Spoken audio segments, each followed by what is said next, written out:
वफाकी हुकूमत का पीटीआई पर पाबंदी के हवाले से मजीद मुशावरत का फैसला। काबीना ने आर्टिकल 6 लगाने का मामला मौखिर कर दिया। वज़ीर आज़म शहबाज शरीफ ने कहा, पीटीआई की वेबसाइट से आर्मी चीफ और उनके अहले खाना के खिलाफ प्रोपेगेंडा नाकाबिले बर्दाश्त है। वज़ीर कानून आज़म नज़ीर तारड़ कहते हैं, मवाद मौजूद है, पाबंदी पर संजीदगी से सोच रहे हैं।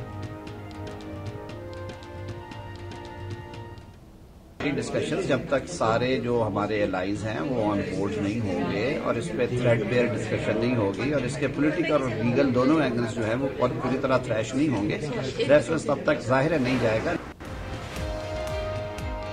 बानी पीटीआई की रिहाई के लिए इस्लामाबाद और लाहौर में भूख हड़ताल। अपोजिशन इत्तेहाद का जुमे को मुल्कीर एहतजाज का ऐलान। असद कैसर कहते हैं, आईन और कानून की बालादस्ती के लिए निकलेंगे। महमूद अचकजई ने कहा, मौजूदा हुकूमत जर और जोर की बुनियाद पर आई। जुम्मे के दिन हमने पुरअमन तौर पर निकलना है। इंशाअल्लाह अपनी जद्दोजहद करेंगे, निकलेंगे अपने मुल्क में आइन की बहाली के लिए, आइन की बालादस्ती के लिए। बानी पीटीआई रिहा होते नजर नहीं आ रहे। नहीं लगता अवाम पीटीआई के धरने में शामिल होंगे। सेनेटर फैसल वावड़ा की आज न्यूज़ के प्रोग्राम स्पॉटलाइट में गुफ्तगू। कहा, पीटीआई का IMF को लिखा गया खत मुल्की मफाद में ठीक नहीं था।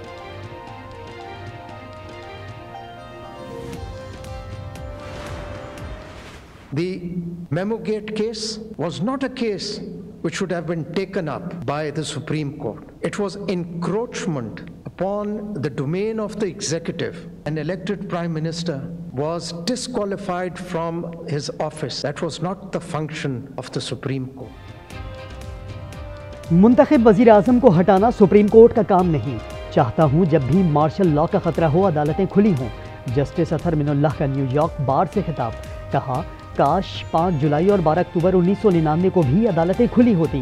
बानी पीटीआई को गैर आईनी तरीके से हटाने की कोशिश की जाती तो ये भी इम्तहान होता।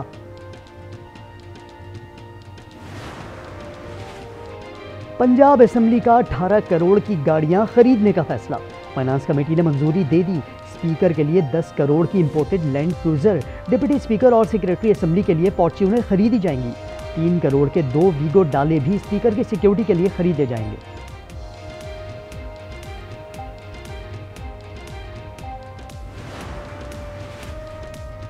वफाक की हुकूमत का पेट्रोलियम मसनूआत की कीमतों का तयन ऑयल कंपनीज के हवाले करने का फैसला। वज़ीर आज़म की हिदायत पर वज़ीर पेट्रोलियम ने आज इजलास बुला लिया।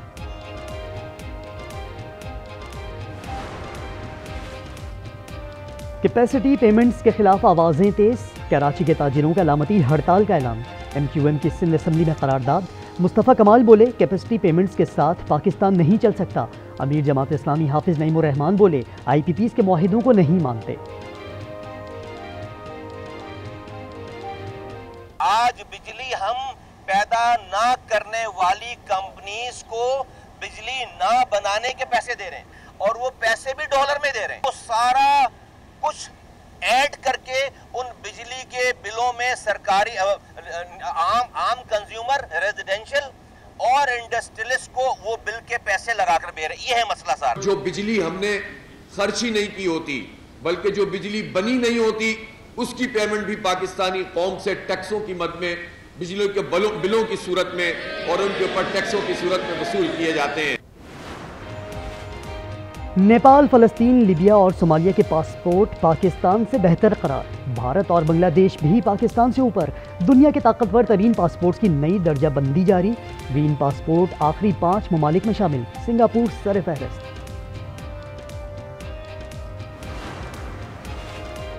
ट्रंप बमुकाबला कमला हैरिस। अमरीकी सदारती इलेक्शन के लिए तैयारियों में तेजी। ट्रंप का कमला के साथ मुबाहिसे की ख्वाहिश का इजहार। सर्वे में कांटे का मुकाबला। 46% अमरीकी ट्रंप के हामी, 45% कमला हैरिस को सदर देखने की ख्वाहिशमंद।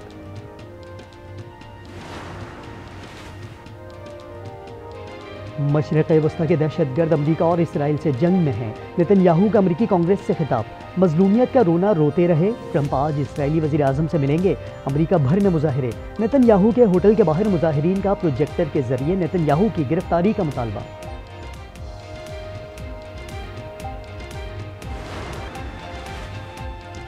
वुमेन टी20 एशिया कप की सेमीफाइनल लाइनअप मुकम्मल। पहले सेमीफाइनल में जुमे को भारत और बांग्लादेश की टीमें दिन 1:30 बजे आमने सामने होंगी।